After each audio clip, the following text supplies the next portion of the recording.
ఆయన నలగగొట్టబడిన ఆ స్థితిని, ఆయన సిలువలో ఈరోజు చనిపోయిన స్థితిని ప్రపంచవ్యాప్తముగా జ్ఞాపకం చేసుకుంటున్నారు. అంతేకాదు, ఈ గుడ్ ఫ్రైడేకి గవర్నమెంట్ కూడా సెలవు దినాన్ని ప్రకటించింది. ఇది మంచి శుక్రవారం. అన్ని శుక్రవారాలు వేరు, ఈ ప్రత్యేకమైన శుక్రవారం వేరు. అందుకని ఇది శుభ శుక్రవారముగా పిలువబడింది. ప్రపంచకములో ఏ మానవాడు చెయ్యలేని పని యేసుక్రీస్తు ప్రభుల వారు ఒక్కరే చేశారు. ఆయన చేయడానికి కారణం మన జీవితంలో ఈ పాపమైన స్థితి నుంచి విముక్తిని కలుగు చేయడానికి. ఆది దినాలలో గొర్రెలను, మేకలను, గువ్వలను, పొటేళ్లను బలి ఇచ్చేవారు పాప పరిహారార్థముగా. దాని తర్వాత పాపమును పోవడానికి పత్రాలను రాసిచ్చేవారు. దాని తర్వాత పాపములు పోవడానికి సొమ్మునిచ్చేవారు. దాని తర్వాత ఈ బలులను, ఈ యొక్క కార్యక్రమములను చేసినప్పుడు ఎటువంటి పాపమునకు విముక్తి కలిగేది కాదు. పరలోకమైన తండ్రి ఆయన ప్రజల పాపమును విచ్చలవిడి అయిపోతుందని గ్రహించి తన ప్రియకుమారుడైన యేసుక్రీస్తు ప్రభుల వారిని మానవ రూపములో ఈ భూమి మీదకి ఆయన పంపించి ఉన్నారు. తండ్రి, కుమార, పరిశుద్ధాత్ముడు, తండ్రి యెహోవా, కుమారుడు యేసుక్రీస్తు ప్రభుల వారు, పరిశుద్ధాత్మ దేవుడు ఆదరణకర్తగా ఉన్నాడు. యేసుక్రీస్తు ప్రభుల వారు ఆయన మానవ రూపములో ఈ భూమి మీదకి వచ్చాడు. యేసుక్రీస్తు ప్రభుల వారు దేవుడుగా ఒకవేళ ఈ భూమి మీదకి వస్తే ఎన్నడూ ఎవ్వరు కూడా దేవునిని చూసి బ్రతకజాలరు. దేవుడుగా ఈ భూమి మీదకి రాకూడదు. వస్తే ప్రజలు బ్రతకలేరు. అందుకనే దేవుడు మానవ రూపములో ఈ భూమి మీదకి ఆయన దిగివచ్చాడు. ఆయనే తండ్రి పంపించిన ప్రియకుమారుడైన యేసుక్రీస్తు ప్రభుల వారు. ఆయన ఈ లోకానికి వచ్చి 33.5 సంవత్సరములు ఆయన ఈ భూమి మీద సంచరించాడు. మానవ విధానములు ఏమిటో ఆయనకు తెలుసు. మానవులు బాధ ఏమిటో ఆయనకు తెలుసు. దేవుడు ఎలాగూ ఉండాలనంటే ఏదో ఒక కొండ మీద కూర్చొని, ఏదో తన బాధలను ఈ కొండ మీద కూర్చొని ప్రజలను అలా చూస్తూ ఉండే దేవుడిగా ఉండకూడదు. లేదా ఏదో పరలోకములోనే ఉండి, ఆకాశమందు ఉండి ఏదో పట్టించుకోలేనట్లుగా ఉండకూడదు. దేవుడు ఎలా ఉండాలి? మన బాధ ఆయనకు తెలిసై ఉండాలి. మన కష్టము ఆయనకు తెలిసై ఉండాలి. మన హృదయములో ఉన్న ప్రతి దుఃఖము ఆయనకు తెలిసై ఉండాలి. యేసుక్రీస్తు ప్రభుల వారు మానవ రీతిలో ఉన్న ఆయన మన హృదయములో ఉన్న మనం పడుచున్న ఈ శారీరకమైన బాధలన్నీ ఆయనకు తెలుసు. ప్రతి కష్టమును ఆయనకు తెలుసు. ప్రతి టెన్షను ఆయనకు తెలుసు. ప్రతి అవమానము ఆయనకు తెలుసు. ఉదాహరణగా చెప్తాను. మీరు ఎవరి చేతైనా అవమానించబడ్డారా? మానవ రీతిలో మీ కుటుంబములో కానీ, మీ బంధువుల దగ్గర కానీ, సమాజము దగ్గర కానీ, లేదా చేస్తున్న ఉద్యోగ వ్యాపార చేతి పనుల దగ్గర కానీ ఎక్కడైనా అవమానించబడి హృదయం నొప్పి కలిగిందా? అది ప్రభు దగ్గరికి వచ్చి, యేసు ప్రభు వారి దగ్గరికి వచ్చి, యేసు ప్రభు నాకు నొప్పి కలిగింది ప్రభు, నన్ను అవమానించారంటే, అదా ఆ అవమానం ఏంటో నాకు తెలుసు అంటాడు. ఎలా తెలుసు యేసు ప్రభువా అంటే, నా ఇంటి వారే నన్ను అవమానపరిచారు. ఎవరు? నా అన్నదమ్ములు అన్నారు, ఏయ్ ఇక్కడ కాదు నువ్వు చెప్పవలసింది మాటలు, వెళ్ళి యెరూషలేముకి వెళ్ళి చెప్పుకో ఈ మాటలు. ఇక్కడ కాదు నీ ప్రదర్శనలు చెయ్యవలసింది అని ఇంటిలోనో ఉన్న ఇంటి సభ్యులు అవమానపరిస్తే, బయటికి నెట్టివేస్తే, ఆయన యెరూషలేములో ఆయన బోధించటం ప్రారంభించాడు. అవమానమేమిటో యేసు ప్రభువారికి తెలుసు. రెండవది, మీ జీవితంలో ఉద్యోగము నుంచి కానీ, వ్యాపారం నుంచి కానీ, ఇంటి సమస్యల గురించి కానీ, లేదా అనారోగ్యమైన పరిస్థితుల గురించి కానీ, ఎవరి నుంచైనా, దేని నుంచైనా, ఎటు నుంచైనా టెన్షన్ పడుతున్నారా? ఎక్కువగా దాని గురించి వేదన పడుతున్నారా?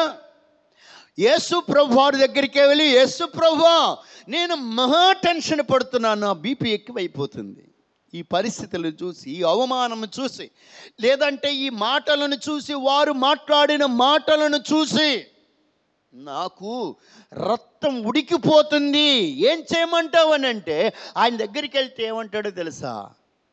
ఆ టెన్షన్ ఏంటో నాకు తెలుసు అన్నాడు. యేసు ప్రభువా నీకెలా తెలుసు అంటే, నేను కొన్ని గంటలలో పట్టప్పగించబడబోతున్నాను రోమా ప్రభుత్వానికి, నేనే పట్టప్పగించబడబోతున్నాను. వాళ్ళు వచ్చి నన్ను వెతుక్కోవడం కాదు, నేనే వారి దగ్గరికి వెళ్ళబోతున్నాను. తర్వాత జరుగుతున్నవి నాకు తెలుసు, కొరడాలు కొట్టడము నాకు తెలుసు, రక్తము చిందించబడటము తెలుసు, అవమానము తెలుసు, ఉమ్ము వేయటము, నా మీద ఉమ్ము వేయటము తెలుసు. ఇన్ని పరిస్థితులు నాకు ముందుగానే తెలుసు గనుక నేను తండ్రి దగ్గర విపరీతమైన టెన్షన్ పడుతున్నాను. అది గెత్సేమనే తోటలో ఆయన పడిన టెన్షన్ ఈ భూమి మీద ఎవరు పడలేదేమో. ఆయన పడిన టెన్షన్కి చెమట బిందువు రక్తము బిందువుగా, ఆ బిందువులు రక్తముగా మారిపోయినాయి, అంత టెన్షన్ పడ్డాడు. మూడవది, ఒకవేళ ఎవరైనా మరణకరమైన పరిస్థితులు కుటుంబంలో ఉండి, దిగాలకరమైన పరిస్థితుల్లో దిగులుతో, వేదనతో, గుండె చెరువైపోయినట్లుగా, అయ్యో మేము ప్రేమించుచున్న వారు మాకు దూరం అయిపోయారని వేదన చెందుతున్నారా? యేసుప్రభు వారి దగ్గరికి వచ్చి ఇలాంటి బాధ ఉందయ్యా అని అంటే, యేసుప్రభు వారు ఏమంటారో తెలుసా? ఆ బాధ ఏంటో నాకు తెలుసు. ఎలా తెలుసంటే, నేను ప్రేమించుచున్న లాజరు ఏమైపోయాడు? చనిపోయాడు. నేను సమాధి దగ్గరికి వెళ్ళి ఏడ్చాను, కళ్ళంటి నీళ్లు వచ్చినాయి.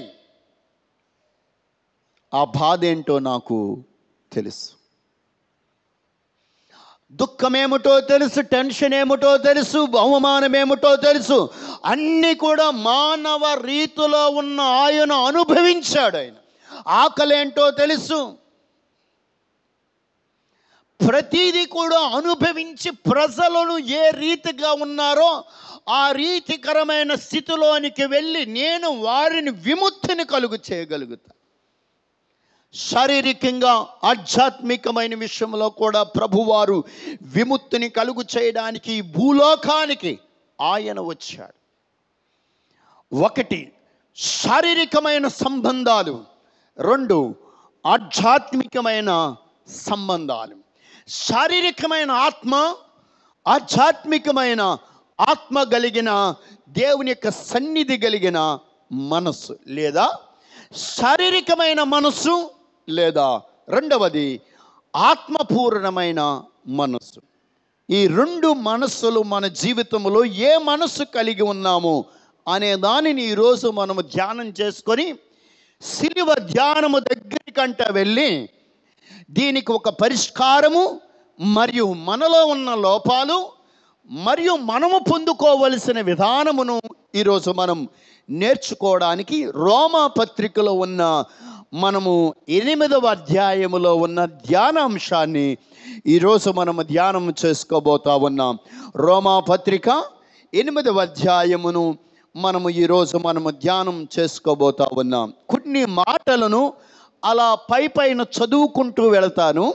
అవకాశం ఉన్నవారు మీరు అలాగే చూసి మీకు మీరు అది చదవడానికి కూడా మీరు ఇష్టపడండి. కాబట్టి ఎప్పుడు ఈ సమయమందు, కాబట్టి ఇప్పుడు ఏ సమయం? ఈ సమయమందే క్రీస్తు యేసు ఉన్నందున్న వారికి ఏ శిక్షా విధి లేదు. వేరండి, జాగ్రత్తగా ఒక్కొక్క మాటను చెప్పుకుంటూ వెళ్తాను.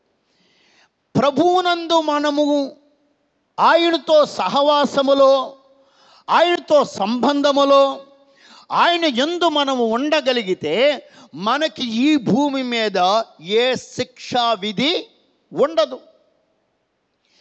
శరీర సంబంధమైన విషయాలను ఆలోచించేవారు వారు శరీరమే మీద మనసు పెడతారు. యేసుక్రీస్తు ప్రభుల వారు యందు ఉన్నవారు ఆత్మానుసారులుగా వారు ఉంటారు. వారికి ఏ శిక్షా విధి ఉండదు. ఈరోజు మధ్యాహ్న కాల సమయమందు మనము శరీరానుసారమైనవి ఎక్కువ మోతాదులో చేస్తున్నామా, ఆత్మానుసారమైన దానిని వైపు మనం మనసు పెడుతున్నామా? శరీరానుసారమైనవి ఏవి అని అంటే గలతీ పత్రికలో మనము చదివితే మనకు అర్థమవుతాయి శరీరానుసారమైనవి ఏవి అని. అక్కడే గలతీ పత్రికలో వ్రాయబడిన మాట ఆత్మానుసారమైనవి ఏవి అని దానిలోనే వ్రాయబడి ఉన్నాయి. మనం శరీరానుసారమైన జీవితాన్ని కలిగి ఉండగలిగితే మన జీవితంలో పొందుకోవలసినవి మనం పొందుకోలేం. పైపెచ్చు శిక్షకు గురైపోతాం. యేసుక్రీస్తు ప్రభుల వారు ఊరకనే ఆయన రక్తాన్ని చిందించలేదు. యేసుక్రీస్తు ప్రభుల వారు ఊరకనే మన కొరకు ఆయన ప్రాణాన్ని పెట్టలేదు.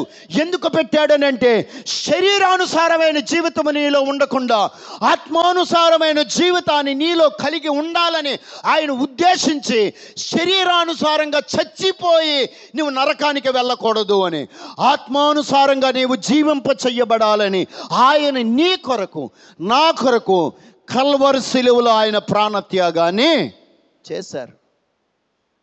నెంబర్ 2, శరీరానుసారమైన జీవితము కలిగి ఉన్నవారు ఎలా ఉంటారు? 6వ వచనములో శరీరానుసారమైన మనసు మరణము, ఆత్మానుసారమైన మనసు జీవమును సమాధానమై ఉన్నది. ఈ మాట అందరూ చెప్పండి. శరీరానుసారమైన మనసు మరణము, ఆత్మానుసారమైన మనసు జీవమును సమాధానమై ఉన్నది. ఆమేన్ చెప్పండి. శరీరానుసారమైన మనసు ఏంటది? గట్టిగా చెప్పాలి. మరణం.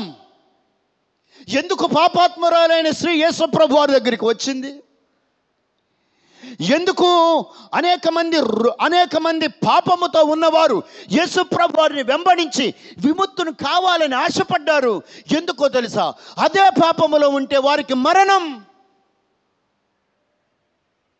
సమరయ స్త్రీ అదే వ్యభిచారములో ఉంటే మరణం. శరీరానుసారమైన జీవితాన్ని ఒకవేళ జీవిస్తే వారికి మరణం తక్షణమే జరుగుతుందని ప్రభువారు ఈరోజు మనకు గుర్తు చేస్తామని. నువ్వు ఏ విషయంలో శరీరానుసారమైన జీవితాన్ని జీవిస్తున్నావు? ఎంతగా ప్రభు దగ్గర ఖచ్చితమైన జీవితాన్ని జీవిస్తున్నావు? నా భర్త ఈ పని చేశాడు కాబట్టి నేను ఇదే పని చేస్తాను, నా భార్య అది పని చేస్తుంది కాబట్టి నేనెందుకు చేయకూడదు, నా పిల్లలు అదే పని చేశారు కనుక నేనెందుకు చేయకూడదు, నా తల్లిదండ్రులు అదే పని చేశారు కదా నేనెందుకు చేయకూడదు, చర్చిలో ఆ అమ్మాయి ఆ పని చేస్తుంది కదా, ఆ అబ్బాయి ఆ పని చేశాడు కదా నేనెందుకు చేయకూడదు అని అంటే అది శరీరానుసారమైన జీవితము. వారు తప్పనిసరిగా నష్టపోతారు. దానితో పాటు నీవు నష్టపోయి మరణము నిన్ను అలుముకొని మరణపు వాసనని చుట్టూరు తిరిగి ఒకరోజు నిన్ను హతమార్చేస్తుంది. పాపముతో చచ్చిపోతే నరకములోనికి వెళ్ళిపోతాం. యేసుప్రభు వారు 2 చేతులు గొల్గొతా కొండ మీద ఆ సిలువ మీద కొయ్యకు ఏలాడదీసినప్పుడు 2 చేతులు ఎందుకు ఆయనని అటువైపు ఇటువైపు ఏలాడదీశారో తెలుసా? వెనక వైపు అగాధం, వెనక వైపు పాతాళం, వెనక వైపు నరకం. ఆ నరకములోనికి వెళ్ళకూడదని ప్రతి ఒక్కరూ ఆ సిలువ ధ్యానాన్ని, సిలువ మీద ఎలాడుతున్న యేసు క్రీస్తు ప్రభుల వారు ముఖమును తేరి చూడాలని, ఎవరు నరకములోనికి వెళ్ళకూడదని యేసు నీ కొరకు నా కొరకు అడ్డుగా నిలిచి ఉన్నాడు. ఇంకా శరీరకరమైన క్రియలు చేస్తే వాటిని వదిలిపెట్టి, నేను మాట చెప్పనా, ఆ శరీరకరమైన క్రియలు నీ ఆత్మకు కొంచెం కూడా సంతోషాన్ని ఇవ్వదు. నీ కుటుంబానికి పైపెచ్చు కీడును తప్పిస్తుంది, కీడును రప్పిస్తుంది. నీ ఆత్మకు ఎన్నడూ సంతోషాన్ని ఇవ్వదు. శరీర క్రియలను నెరవేర్చే వారి జీవితంలో మీరు తడివి చూడండి, వారిని మాట్లాడి చూడండి, మౌనంగానే వారు ఉంటారు. వారిలో రేణింపు ఉండదు, వారి నోటన నవ్వు ఉండదు, వారి తిన్న ఆహారం వారికి ఒంటి పట్టదు, సరిగా నిద్ర ఉండదు, శరీరము సహకరించదు. ఎందుకో తెలుసా? వారి శరీరం ఎప్పుడు శరీర క్రియల వైపే ఆలోచన చేస్తూ ఉంది. ఆత్మానుసారులంట రెండవది రాయబడిన మాట, అది ఎలాంటిదంట? జీవము. రెండవది సమాధానము. స్తోత్రం చెప్పండి, హల్లెలూయా. ఆత్మానుసారమైనది జీవం. నీ గుండెల్లో ఎప్పటికప్పుడు జీవాన్ని ఉంచుతుంది. ఒక మొక్క జీవం ఉంటే ఏమవుతుంది? ఆ మొక్క, ఒక మొక్క జీవము ఆ మొక్కలో ఉంటే ఆ మొక్క ఏమవుతుంది? చెప్పండి రా, గట్టిగా చెప్పండి. ఫలిస్తుంది. కీర్తన 1లో, అతడు నీటి కాలువ యోరన నాటబడినదే, ఆకువాడక తగిన కాలముందు ఫలమిచ్చే. ఎస్, నీటి కాలువ ఏమిటి? అది ఆత్మానుసారమైన దేవుని మందిరం. ఆ కాలువలో ప్రవహించుచున్నదేమిటి? ఆత్మానుసారమైన నీరు, వాక్యము. ఆ చెట్టు ఎవరు? నీవు నేను. ఆ మందిరములో ఆ వాక్యమనే నీరు ప్రవహించినప్పుడు ఆ చెట్టుకి ఆ జీవము వెళుతున్నప్పుడు ఆ చెట్టు ఎలా మారుతుందంట? ఫలిస్తుంది, నీడనిస్తుంది, ఫలములనిస్తుంది, వాడిపోకుండా ఉంటుంది, అనేక మందికి ఆశ్రయ స్థలముగా నిలబడుతుంది. ఈ శుభ శుక్రవారం రోజు నీవు అనేక మందికి ఆశీర్వాదకరమైన వ్యక్తిగా, ఫలమిచ్చే వ్యక్తిగా, ధైర్యము కలిగిన వ్యక్తిగా, వాడిపోయిన దానిగా కాకుండా చిగురింప చేయబడిన వ్యక్తిగా, మోడి బారిపోయిన వ్యక్తిగా కాకుండా ఫలించే వ్యక్తిగా, నీటి కాలువ యోరని నిలబడే వ్యక్తిగా, ఎప్పటికప్పుడు వాక్యమనే నీటితో తడపబడిన వ్యక్తిగా ఉండగలిగితే ఈ భూమి మీద నీవే ధన్యురాలిగా, ధన్యుడిగా దేవుడు నిన్ను ఉంచగలుగుతాడు. ఆయన గట్టిగా చప్పట్లు కొట్టి ప్రభునామాని మహిమపరుద్దాం. నీటి కాలువ యోరన మనము నాటబడిన వారే ఆత్మానుసారమైన జీవితాన్ని మనము జీవించాలి. అది జీవమునిచ్చేది, అది ఫలములనిచ్చేది, అది చిగురింప చేయగలిగేది. కీర్తనాకారుడు అంటున్నాడు, నేనైతే పచ్చని ఒలీవ మొక్క వలెనుంటాను. కీర్తన 128, నీ పిల్లలు ఆయన బల్ల చుట్టూరు ఎలా ఉంటారట? ఒలీవ మొక్కల వలె ఉంటారట. చిగురింపు చేయబడగలుగుతారు, ఫలింపు చేయబడగలుగుతారు. మన ఆత్మ ఎప్పుడు జీవింపు చేయబడాలి. శరీర సంబంధమైనవి కాదు మనకు కావలసింది. అవి ఏది అవసరమో, ఎంత అవసరమో, ఎప్పుడు అవసరమో, ఏది కావాలో దేవుడు మనకిస్తాడు అవి. అందుకని మొదట నా రాజ్యమును నా నీతిని వెదకము, నీకు అప్పుడు ఏది కావాలన్న నేను ఇస్తాను. యోహాను సువార్త 15వ అధ్యాయంలో వాక్యం సెలవిస్తూ ఉంది, నా మాట విన్న వారి విషయములో నిశ్చయముగా వారు ఏది అడిగినా నేను వారికి ఇస్తాను. ముందు ఈ జీవము బ్రతికుందా లేదా, ఈ ఆత్మ బ్రతికుందా లేదా, ఇది చిగురింపు చేయబడుతుందా లేదా గ్రహించుకోండి. ఇది ప్రార్థనాపరంగా ఉందా లేదా గ్రహించండి. ఇది వాక్యానుసారంగా నడుస్తుందా లేదా ఈ జీవము? వాక్యానుసారమైన జీవితంలో ముందుకు వెళ్ళగలుగుతున్నానా? భక్తిని చేయగలుగుతున్నానా? ప్రార్థన చేయగలుగుతున్నానా? ప్రభుతో రోజు మాట్లాడగలుగుతున్నానా? నాలో ఉన్న ఈ జీవం బ్రతికిందా, చచ్చిపోయిందా? నువ్వు పరీక్షించుకో. లోన జీవము బ్రతుకుంటే చాలు, నీవేది కోరుకున్నా దేవుడిస్తాడు. లోన జీవము బ్రతుకుంటే చాలు, నీ నోటను సంతోషం ఉంటుంది, నీ గుండెల్లో సంతోషం ఉంటుంది. ఎప్పుడు నీ పెదాలు, నీ ముఖము నవ్వుతూ కనబడుతుంది. ఎప్పుడు నీ ముఖం కలగా కనబడుతుంది. కొందరు ముఖాలు చూడండి, ఏదో పోగొట్టుకున్నట్లుగా, ఏదో మా జీవితంలో కోల్పోయినట్లుగా ఉసూరుమని అంటారు. ఎందుకో తెలుసా? వారి ఆత్మఫలం ఏమైపోయింది?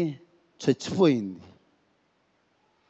వారు ఆత్మానుసారమైన జీవితాన్ని జీవించడానికి వారు ఇష్టపడటం లేదు. వారు శరీరాన్ని దానికోసం తాపత్రయపడతా ఉన్నారు. ఆత్మ సంబంధులు సమాధానముతో ఉంటారు. ఆత్మ సంబంధులు జీవముతో ఉంటారు. ఒక చెట్టు జీవముతో ఉండగలిగితే ఆ చెట్టుని చూస్తే, ఆ ఆకులను చూస్తే, ఆ ఫలములను చూస్తే ముచ్చటేస్తుంది. ఒక వ్యక్తి ఆత్మ ఫలములు కలిగిన, జీవము కలిగిన వ్యక్తిగా, ఆత్మానుసారమైన వ్యక్తిగా ఉంటే ఆ ముఖమును చూస్తే సంతోషం అనిపిస్తుంది. ఈరోజు నేను అడుగుతున్నాను, ఒకవేళ శరీరానుసారమైన జీవితాన్ని కలిగి ఉంటే ఈ పగటకాల సమయం ముందు ప్రభువుని అడిగి, నేను ఆత్మానుసారమైన జీవమును నేను పొందుకోవాలని ఆశపడుచున్నాను, నన్ను నడిపించు దేవా, నీ రక్తముతో నన్ను కడుగు ప్రభువా అని మీరు అడగగలిగితే తప్పక దేవుడు ఆత్మానుసారమైన జీవితాన్ని మీకు ఆయన అనుగ్రహించబోతా ఉన్నాడు. స్తోత్రం చెప్పండి. 7వ శరణం. శరీరానుసారమైన మనస్సు దేవునికి విరోధమైనది, అది దేవుని ధర్మము ధర్మశాస్త్రమునకు లోబడదు, ఏమాత్రము లోబడనేరదు. కాగా శరీర స్వభావము గలవారు దేవుని సంతోషింపరు. దేవుని ఆత్మ మీలో నివసించి ఉన్న ఎడల మీరు ఆత్మ స్వభావము గలవారే గాని శరీర స్వభావము గలవారు కాదు. పై వచ్చిన అందరూ కలిసి చదవండి. 7వ శరణు. యాలయనగా శరీరానుసారమైన మనస్సు దేవుడికి విరోధమైనది, అది దేవుని ధర్మశాస్త్రములు లోబడదు. శరీర స్వభావము గలవారు దేవునిని సంతోషింపనేరరు. ఇక్కడ 3 అంశాలు ఇక్కడ రాయబడింది. శరీరానుసారమైన మనసు కలిగిన వారు. మొదటిది, ఎవరికి విరోధంగా ఉంటారట? గట్టిగా చెప్పాలి. వెనక వైపు వారు నా మాట వినబడటం లేదా? ఎందుకు అట్లా ఉన్నారు మీరు? శరీరానుసారమైన మనసు కలిగిన వారు ఎవరికి విరోధంగా ఉంటారు? గట్టిగా చెప్పాలి. దేవునికి విరోధంగా మారిపోతారు. ఇప్పుడు చెప్పండి, దేవుడికి విరోధంగా మారి మనం ఏమైనా చేయగలుగుతామా? చేయలేము. మోషే కొండ మీదకి వెళ్ళినప్పుడు 40 దినాలు రాకపోతే శరీరానుసారమైన మనసు కలిగిన వారు కింద భజన చేస్తున్నారు. భజన, విగ్రహారాధనకు భజన చేస్తున్నారు, వ్యభిచారానికి భజన చేస్తున్నారు, త్రాగుడికి భజన చేస్తున్నారు, లోకానుసారమైన జీవితానికి భజన చేస్తున్నారు. ఇప్పుడు చెప్పండి, వీరందరూ విగ్రహారాధనకు లోనయ్యారంటే ఎవరికి విరోధంగా లేచారు? అది నీవు ఎవరికైనా విరోధంగా ఉండకపో. ఎవరికి విరోధంగా ఉండకూడదు? దేవుడికి విరోధంగా ఉండకూడదు. ఎందుకంటే ఒక్క మాటలో చెప్పాలంటే, దేవుడితో మనం విరోధం పెట్టుకున్నామంటే భూమి మీద ఉండడానికి మనకు అవకాశాలు ఉండవు. పైపెచ్చు భూమి మీద మాట అలాగ ఉంచండి. దేవునికి విరోధంగా లెగిస్తే నరకములో జీవితాంతము కూడా ఆ యాతన పడవలసి వస్తుంది. ఎవరితో మనం విరోధంగా ఉన్నాం? ఎవరితో మనం విరోధమైన జీవితాన్ని జీవించుచు ఈ జీవితాన్ని కొనసాగించుచున్నాం? దేవుడితో విరోధం వద్దు, దేవుడితో సమాధానము కావాలి. రెండవది, వారంట శరీర సంబంధమైన జీవితము కలిగిన వారు దేవుని వాక్యాన్ని వారు ఏం చేయరంట? లోబడరు. వారు దేవుని వాక్యాన్ని మనం లోబడుతున్నామో లేదో చెక్ చేసుకోండి. ఇక్కడ లోబడటం లేదంటే మీరు ఏ మనసు కలిగిన వారు అనేది మీకు అర్థమైపోవాలి. ఇప్పుడు లోబడుతున్నారంటే మీరు ఏ మనసు కలిగిన వారో మీకు అర్థమైపోవాలి. లోబడిన వారు ఏ మనసు కలిగిన వారు? శరీర మనసు కలిగిన వారా? టిఫిన్ చేసి రాలేదేమో మీరు. దేవుని వాక్యమునకు లోబడిన వారు ఎలాంటి మనసు కలిగిన వారు? గట్టిగా, దేవుని వాక్యమునకు లోబడని వారు. ఎస్, అది ఒక్కసారి మనం ఈ లోన చెక్ చేసుకో. లోబడుతున్నామా? ఆ లోనికి వెళ్ళండి ఒక్కసారి. లోనికి వెళ్తే తెలిసిపోదు. ఎన్నో ప్రసంగాలు వింటున్నాం కదా, 100 ప్రసంగాలు వింటా ఉన్నాం. 100 ఈ లోన అది యాక్సెప్ట్ చేస్తుందా? లోన యాక్సెప్ట్ చేసిందని అంటే అంగీకరించిందని నేను లోబడుతున్నాను, ఆ వాక్యం రాగానే నేను లోబడి ప్రార్థన చేసుకుంటున్నాను, కన్నీరు కార్చి ప్రార్థన చేసుకుంటున్నాను, ఆ ప్రకారమే నేను తర్వాత కూడా ప్రార్థన చేసుకొని నడుస్తున్నాను అని అంటే నువ్వు లోబడుతున్నావు. దేవుని ఆత్మానుసారంగా నువ్వు నడుస్తున్నావు. మూడవది దేవుని యొక్క ఆత్మ కలిగిన వారు దేవునిని సంతోషపెడతారు. దేవుని ఆత్మ లేని శరీరానుసారమైన వారు ఎవరు సంతోషపెట్టరు? దేవునిని సంతోషపెట్టరు. ఇప్పుడు చెప్పండి, మనం మనుషులను సంతోషపెట్టాలా, దేవునిని సంతోషపెట్టాలా? చెప్పండి గట్టిగా. నేను అడుగుతున్నాను, లోనకెళ్ళి ఒక్కసారి అడగండి. ఇన్ని రోజులు, ఈరోజు, నిన్నటి రోజు, మొన్నటి నెల, ఆ పై నెల, ఈ లోనకెళ్ళి అడగండి, దేవునిని మీరు సంతోషపెట్టారా? సంతోషపడే ఒక మంచి కార్యమును చేశారా? చెయ్యకపోతే నువ్వు వేస్ట్ గడివి. నువ్వు అస్సలు వేస్ట్. నువ్వు దేనికి పనికిరావు. మీరు వేస్ట్. ఇంకా దేవునిని సంతోషపెట్టలేని మానవుడు భూమి మీద ఉండటం వృధా. వాళ్ళని చంపేవాలి. పచ్చిగా చెప్పాలంటే లేపేవాలి. ఎందుకు ఆ మాటను పచ్చిగా చెప్పాను తెలుసా? సృష్టించింది ఆయన, పోషించుచున్నది ఆయన, కడుపులోనికి ఆహారం వెళ్ళడానికి సహాయం చేస్తుంది ఆయన, తాగే పానీయమును కూడా అరిగేటట్లుగా చేస్తుంది. అన్నీ ఇచ్చిన ఆయనను సంతోషపెట్టలేకపోతే బతుకెందుకండి? దేవునిని సంతోషపెట్టలేని బ్రతుకు వృధా. ఆయన్ను సంతోషపెట్టాలి. ఎలా? ఏదవ రీతిలో సంతోషపెట్టు. ఏదో ఒక సమయంలో, ప్రతి సమయమును చూసుకుని ఏదో ఒక సమయం, ఆ సమయంలో ప్రభువుని సంతోషపెట్టు. ప్రభువుని సంతోషపెట్టే జాబితాలో నువ్వు ఉండగలిగితే దేవునిని సంతోషపెట్టే వారు భూమి మీద వారు సంతోషంగా ఉండగలుగుతారు. ఆమేన్ చెప్పండి. దేవుడికి విరోధంగా ఉన్నవారు సంతోషంగా ఉండలేరు. దేవుని వాక్యానికి లోబడలేని వారు సంతోషంగా ఉండలేరు.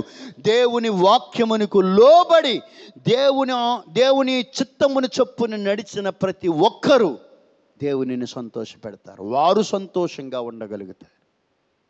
దేవునిని మాత్రమే మనం సంతోషపెట్టాలి. నేను మాట చెప్పనా?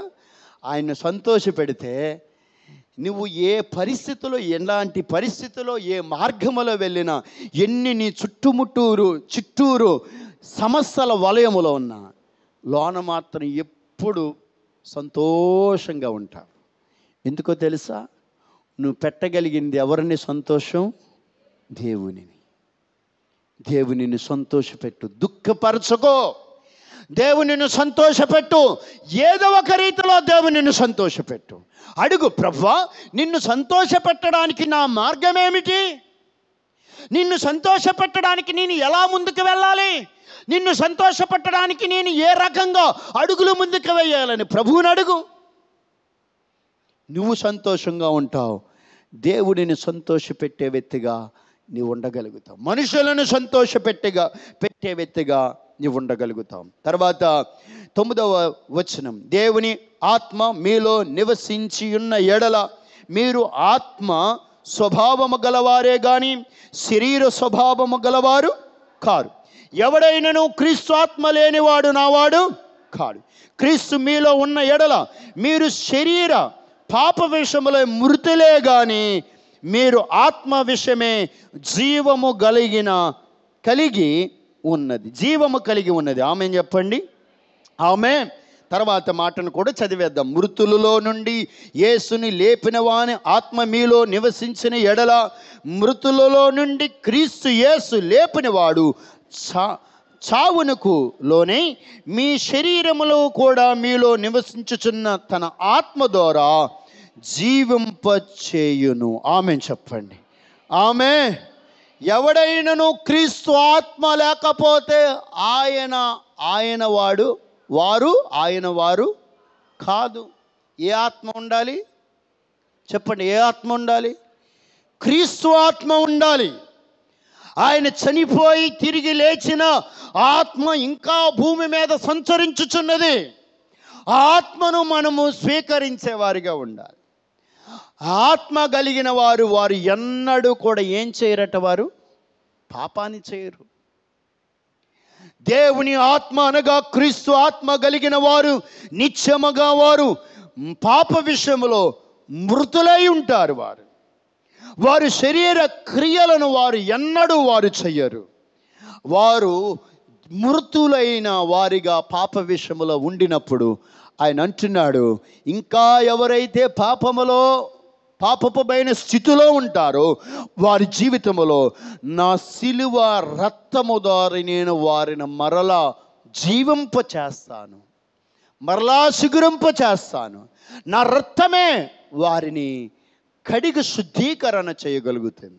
ఇప్పుడు యేసు సిలువ దగ్గరికి మనం వెళ్ళి నిలబడి, ప్రభువా నేను శరీర విషయంలో మృతుడై ఉంటాను, ప్రభువా శరీరమైన విషయంలో నేను వాటిని జరిగించను, ప్రభువా ఆత్మానుసారమైన మనస్సును కలిగి ఉంటాను, నీ రక్తము ద్వారా నన్ను కడగమంటే అప్పుడు దేవుడు ఆయన రక్తము ద్వారా యేసు ప్రభు వారి కడిగిన తర్వాత అప్పుడు మనం ఎవరి వారం అవుతామనేది 2 మాటలు చెప్పి నేను ముగిస్తాను. 14 వచనం. దేవుని ఆత్మ చేత ఎందరు నడిపించబడతారో వారందరూ దేవుని కుమారులు అనబడుదురు. అందరూ చెప్పండి ఆ మాట. దేవుని ఆత్మ చేత ఎందరు నడిపించబడుదురో వారందరూ దేవుని కుమారులయ్యుందురు. యాలయనగా మరల చదువుదాం. మరల భయపడుటకు మీరు దాస్యపు ఆత్మను పొందలేదు గాని దత్తపుత్రాత్మను పొందితిరి. ఆ ఆత్మ కలిగిన వారే మనము అబ్బా తండ్రి అని మొర్రపెట్టుచున్నాము. మనము దేవుని పిల్లలమని ఆత్మ తానే తన ఆత్మతో కూడా సాక్ష్యమిచ్చుచున్నాడు. మనము పిల్లలమైతే వారసరము అనగా దేవుని వారసులము, క్రీస్తుతో కూడా మహిమ పొందుటకు ఆయనతో శ్రమపడిన ఎడల క్రీస్తు తోటి వారసులము. ఆమేన్ చెప్పండి. ఆమేన్.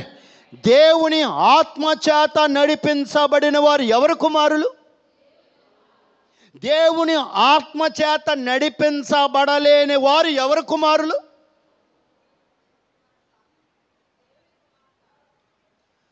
దేవుని ఆత్మ చేత నడిపించబడిన వారు ఎవరు కుమారులు? ఎవరు కుమార్తెలు? దేవుని ఆత్మ చేత నడిపించబడలేని వారు ఎవరు కుమారులు? సాధారణ కుమారులు. ఆడి పేరు మధ్యలో తలవాలి. ఎవరు కుమారులు? ఇప్పుడు నేను అడుగుతున్నాను, మీరు దేవుని ఆత్మ చేత నడిపించబడుతున్నారా? ఆడి చేత నడిపించబడుతున్నారా? దేవుని ఆత్మ చేత నడిపించబడిన వారు శరీర క్రియలను లక్ష్య పెట్టరు. దేవుని ఆత్మ చేత నడిపించబడిన వారు దేవునిని దుఃఖించరు. దేవుని ఆత్మ చేత నడిపించబడిన వారు వాక్యానికి లోబడతారు. దేవుని ఆత్మ చేత నడిపించబడిన వారు వారి జీవితంలో ప్రతిరోజు దేవునిని సంతోషపెట్టేవారుగా వారు ఉండగలుగుతారు. దేవుని ఆత్మ చేత నడిపించబడగలిగితే ఆయన అంటున్నాడు, నా ప్రియ కుమారుడా, నా ప్రియ కుమార్తె అని ఆయన దరికి చేర్చుకుంటాడు. కుమారులకి ఏముంటుందంట? కింద మాటలో స్వాస్యం ఉంటుందంట. స్వాస్యం అంటే ఏంటి? కుమారులకి ఏముంటుందంట? చెప్పండి రా. స్వాస్యం ఉంటుందంటే, స్వాస్యం అంటే ఏంటి? ఆస్తిలో భాగం ఉంటుంది. ఎవరికి? ఆది కాలంలో పెద్ద కుమారుడికి ఆస్తిలో ఎక్కువ భాగాన్ని ఇస్తారు. 100కి 75% ఇచ్చేస్తారు. వాడు పెద్ద కుమారుడు కాబట్టి. సో ఆస్తిలో భాగము. ఇప్పుడు ప్రభువు వారసులుగా మనం మారాలి. ఆయన దేవుని కుమారులుగా మారాలి, కుమార్తెలుగా మారాలి. కుమార్తెలుగా మారినప్పుడు ఆయనలో ఉన్న భాగాన్ని నీవు నేను పొందుకోగలుగుతాం. ఆమేన్ చెప్పండి. ఆయనకు వారసులుగా మనం ఉండగలుగుతాం. దేవుడికి వారసులమైతే ఎంత గొప్ప ధన్యత. స్తోత్రం చెప్పండి. హల్లెలూయా, హల్లెలూయా. ప్రభువా, నేను నీ కుమార్తెగా కుమారుడుగా వారసులుగా నేను ఉండాలయ్యా అని అడగాలి. నేను నీ కుమార్తెగా కుమారుడుగా నన్ను స్వీకరించండి ప్రభువా అని అడగాలి. అప్పుడంట మనం ఎప్పుడు వారసులముగా పూర్తిగా మనం మారగలుగుతామంటే, క్రీస్తు ఆయనతో శ్రమ పడిన ఎడల క్రీస్తుతోటి వారసులమవుతామని. ఏం పడాలి? శ్రమ పడాలి. శ్రమ ఎందుకు? అది మనకు మంచిది.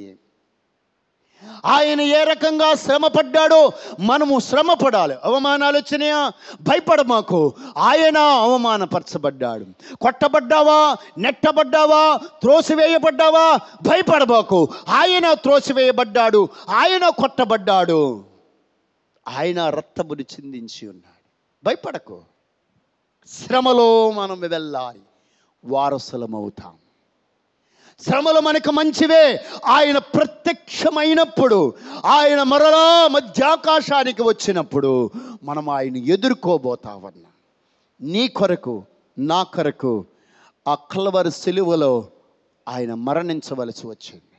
ఆ గెత్సేమనే తోట నుంచి ఆయనను బంధించి తీసుకుని వెళ్ళినప్పుడు, ఆ రోజు ఆ రాత్రికి రాత్రే ఆయనకు తీర్పు తీర్చడానికి ఇష్టపడ్డారు. అన్యాయమైన తీర్పును ఆయనకు తీర్చారు. శరీర సంబంధమైన జీవితాన్ని మనము జీవించుచున్నామని. అన్యాయమైన తీర్పు రాత్రి తీర్చకూడదు. 5:30 దాటితే, సాయంకాలం దాటితే తీర్పు తీర్చకూడదు. ప్రపంచకములో ఎక్కడా కూడా అలాంటి తీర్పు లేదు. యేసు ప్రభువు వారికి అన్యాయమైన తీర్పుని తీర్చారు. చీకట పడుతుంటే తీర్పు తీర్చకూడదు. ఆయన అక్కడ కొద్దిసేపు, ఇక్కడ అధికారి దగ్గరికి, ఈ అధికారి దగ్గరికి రాత్రంతా ఆయనని తిప్పారు. అన్యాయమైన తీర్పుని తీర్చారు. పిలాతు దగ్గర నిలబెట్టారు. పిలాతు అంటున్నాడు, ఈయనలో ఏ పాపము లేదు, నాకు కనిపించటంలా, అందుకని కొరడాలతో కొట్టి వదిలిపెట్టేద్దామని అన్నారు. ఆయన సంఖ్యలతో బంధించుకొని తీసుకుని వెళ్ళి ఒక కొయ్యకు ఆయనను దిగగొట్టారు చేతులను. ఒక కొయ్య కంటే ఒక దొంగకు ఆయన చేతులను రెండెను కూడా అలాగూ కట్టివేశారు, గొలుసులతో బంధించేశారు. ఆయన బట్టల నిలువుటంగేని ఊడ తీసేశారు. అప్పటికే గెత్సేమనే తోటలో రాత్రంతా పెనుగులాడుతూ ఆయన చెమట రక్తపు బిందువుగా మారిపోయి ఒళ్ళంతా మెత్తగా మారిపోయింది. ఆయన అంగి తీసివేసి అలా వంగున్నటప్పుడు ఆయన వంగదీసి ఆ భయంకరమైన కొరడాలను తీసుకొచ్చి ఆ వీపి మీద కొడుతున్నారు. ఒక్కొక్క కొరడాలలో గాలపు ముళ్ళులాగా ఆ తాళ్ళు దగ్గర ఆ జంతువుల ఎముకలను, ఇనప గుళ్ళను, బ్లేళ్లను, అనగా వినపముకు సంబంధించిన ఆ భయంకరమైన ఆ పదునైన వాటిని ఆ తాళ్లకు పెట్టి ఉన్నాయి. ఒక్కొక్క దెబ్బ కొడుతుంటే మెత్తగా ఉన్న శరీరము తునాతునకలుగా వచ్చేస్తుంది. 1 కాదు, 2 కాదు, 3 కాదు, 1 తక్కువ 40 దెబ్బలు, 39 కొరడా దెబ్బలు కొట్టేటప్పటికి ఆ నాగల సాలివలే పొలము ఎలా దున్నబడుతుందో ఆ రక్తచిత్తమైపోయింది ఆయన శరీరం అంతా కూడా. మాంసపు ముద్దలు, రక్తం అయిపోయింది. గడగడగడ వణికిపోతా ఉన్నాడు. మానవ రూపంలో ఉన్నాడు. తండ్రి చెయ్యి విడిచిపెట్టేశాడు కాబట్టి 39 కొరడా దెబ్బలు కొట్టిన తర్వాత ఆయన నా గొలుసులు విప్పి కూర్చోబెట్టి ఒక ముళ్ళ కిరీటాన్ని తీసుకొచ్చారు. అది దాదాపు అంగుళమున్నర ముళ్ళు ఉన్న ఆ ముళ్ళ కిరీటాన్ని చేసి అది దిగటం లేదని ఒక కర్ర తీసుకొచ్చి కొడతా ఉన్నారు. ఆ ముళ్ళు లోనికి వెళ్ళి రక్తచిత్తమైపోయింది. ఆయన భరించలేని బాధను భరించలేని బాధ అక్కడ అనుభవించాడు. ఆయన గెడ్డము పెరికి వేసి ఆయన మీద గాండ్రించి ఉమ్మి వేసి పిడిగుద్దులు గుద్ది ఆయనను అంటున్నారు, ఎవరు గుద్దారో చెప్పు, నువ్వు దేవుని కుమారుడు కదా అని అవమానపరిచారు. గజగజ వణికిపోతున్న ఆయన లోన ఉన్న శరీరంలో ఉన్న రక్తము అప్పటికే చాలా మట్టికు బయటికి వెళ్ళిపోయింది. పిలాతు దగ్గరికి తీసుకొచ్చి నిలబెట్టారు. ఇంత దారుణంగా చిత్రహింస చేశారా? ఆశ్చర్యపోయాడు. ఆ యూదులకి ఒక్కరికి కనికరం లేదు. అప్పుడు పిలాతు అంటున్నాడు, ఇంత దారుణంగా శిక్షించారు, ఇక ఈయనని విడుదల చేస్తున్నాను. ఈ పస్కా పండుగ రోజు ఆచారం ఉంది, ఒకరిని విడుదల చేయటం, అందుకని ఇతనిని విడుదల చేస్తున్నాము అని అంటే వారందరూ ఏమన్నారో తెలుసా? ఏమాత్రము విడుదల చెయ్యవద్దు, బరబ్బాని విడుదల చెయ్యండి, ఇతనిని సిలువ వేయండి. ఏం మాట్లాడుతున్నారు మీరు? ఈయన నీతిమంతుడిగా కనబడుతున్నాడు, ఏ దోషము కనబడటం లేదు. ఆ కొరడా దెబ్బలకైనా మీ మనసులు కరుగుతాయి అనుకున్నాను, కానీ కరగటం లేదు. ఒక్కరు హృదయం కూడా కరగలేదు. అప్పుడు పిలాతు అంటున్నాడు, అయ్యో, ఇంతమైన ఘోర పాపమును నా నెత్తి మీద వేసుకొనా, ఇంత ఘోరమైన శాపమును నా నెత్తి మీద వేసుకొనా? ఓ పిలాతు, నీ నెత్తి మీద కాదు, అదేదో మా నెత్తి మీద, మా పిల్లల మీద ఉండునుగా కానీ పలుకుకున్నారు వారు. ఆ శాపం ఎవరి మీదకి వెళ్ళిపోయింది? యూదులందరి మీదకి వెళ్ళిపోయింది. ఇప్పటికీ శాపగ్రస్తులుగానే వారు ఉన్నారు. గత 2000 సంవత్సరాల కిందట ఆ యూదులు మాట్లాడిన మాట, ఆ శాపం ఇప్పుడు చల్లాచెదురైపోయారు వారందరూ కూడా. ఆయా దేశాలలో తలదాచుకుంటున్నారు. బరబ్బాని విడుదల చేశారు, యేసుని సిలువకు అప్పగించారు. పిలాతు చేతులు కడిగేసుకున్నాడు. ఆఖరికి పిలాతు కొన్ని సంవత్సరాలకి పిచ్చివాడైపోయాడు. యేసుని భుజాల మీద దాదాపు 80 నుండి 120 కేజీల బరువున్న ఆ సిలువను భుజాల మీద వేశారు. గొల్గతా కొండ అంటే సమానంగా ఉండేది కాదు, అది ఇలాగ పైకి వెళ్ళాలి కొండ మీదకి. పురి ఆకారంలో ఉంటుంది ఆ కొండ. ఆయన 3 సార్లు సిలువ భారాన్ని మోయలేక పడిపోయాడు. వదిలిపెట్టారా? వెనక వైపు కొరడాలు కొడుతూ ఉన్నారు. ఆయన అలా వెళుతుండగా నిరోనిక ఒక స్త్రీ, రక్తస్రావము కలిగిన స్త్రీ, 12 సంవత్సరాల నుంచి రక్తస్రావముతో బాధపడుతున్న ఆమె ఇంటి ముందుగానే గొల్గతా కొండకి వెళుతుంటే ఆమె పరుగున లోనికి వెళ్ళి ఒక తెల్లని వస్త్రాన్ని తీసుకొచ్చి ముఖాన్ని అద్దింది. ఆమె నిరోనిక స్త్రీ, ఆమె రక్తస్రావము కలిగిన స్త్రీ. అలా గొల్గతా కొండకి వెళుతుండగా ఆయన ఒకసారి 3 సార్లు పడిపోయినప్పుడు అనేక మంది స్త్రీలు, పురుషులు, పిల్లలు, దేవుడి ద్వారా, యేసు ప్రభు వారి ద్వారా మేలులు పొందిన వారు గోల పెట్టి ఏడుస్తుంటే, అమ్మలారా, నా కోసం ఎందుకు ఏడుస్తున్నారు? మీకోసం, మీ పిల్లల కోసం ఏడవండి. మీ శరీరానుసారమైన జీవితమును స్వస్థ చెప్పి ఆత్మానుసారమైన జీవితాన్ని కలిగి ఉండడానికి తండ్రిని సంతోషపెట్టండి. మరణము నుంచి మీరు తప్పించబడగలుగుతారు. గొల్గతా కొండ దగ్గరికి తీసుకుని వెళ్ళినప్పుడు ఆ సిలువను ప్రక్కన వేసి ఆయనను అలా త్రోసివేసి మరలా ఆయన ఎత్తి ఆ సిలువ మీద వేశారు. ఆ చేతులు రాకపోతుంటే లాగి ఆ చేతులలో మ్రేకులు కొట్టారు. ఈ చెయ్యకొక మ్రేకు, ఆ చెయ్యకొక మ్రేకు, 2 కాళ్ళు దగ్గర పెట్టి మ్రేకులు కొట్టి ఆ సిలువను ఆ గొయ్యలోనికి ఆ కొయ్య మీద ఉన్న ఆయనను అలాగూ గొయ్యలోనికి దింపారు. అటువైపు ఒక దొంగ, ఇటువైపు ఒక దొంగ. మధ్యాహ్నం అయ్యేటప్పటికి కట్టిక చీకటి. ఆయన మరణాన్ని సృష్టి చూడలేకపోయింది. ఆయన మరణమును భూమి తట్టుకోలేకపోయింది. భూమి మీద పెద్ద భూకంపం ఆ సమయంలో వచ్చింది. సూర్యుడు చూడలేకపోయాడు. కట్టిక చీకటి ఆ సమయం ముందు వచ్చింది. చరిత్ర చెబుతుంది అది ఎన్నడూ రాలేదు. అదే సమయంలో, ఆ మధ్యాహ్న సమయంలోనే కట్టిక చీకటి వచ్చింది. భూమి తట్టుకోలేకపోయింది. సూర్యుడు, చంద్రుడు, నక్షత్రాలు, సృష్టి, ఆయన చేసిన ఆయన సృష్టి ఆయన మరణమును చూడలేకపోయింది. అంతకుముందు ఆయన ఇంకా బ్రతికున్నాడో లేదో అని ప్రక్కటెముకలో కోటును పొడిచారు. ఆయన అప్పటికే చనిపోయాడు.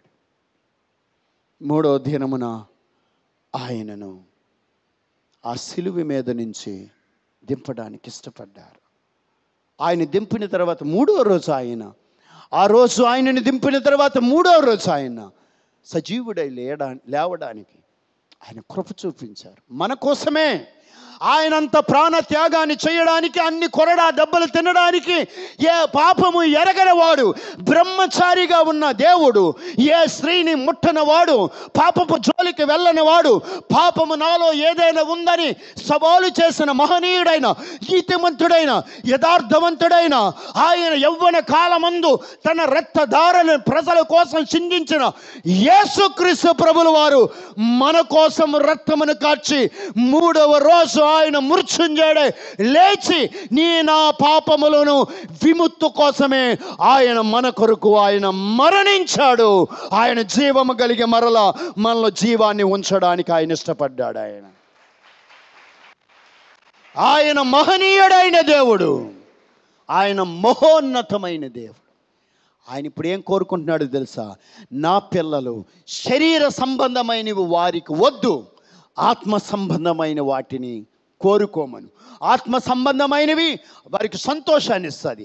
ఆత్మ సంబంధమైనవి వారు మరణమునకు వెళ్ళరు. ఆత్మ సంబంధమైనవి సమాధానము కలిగిన వారిగా వారు ఉంటారు.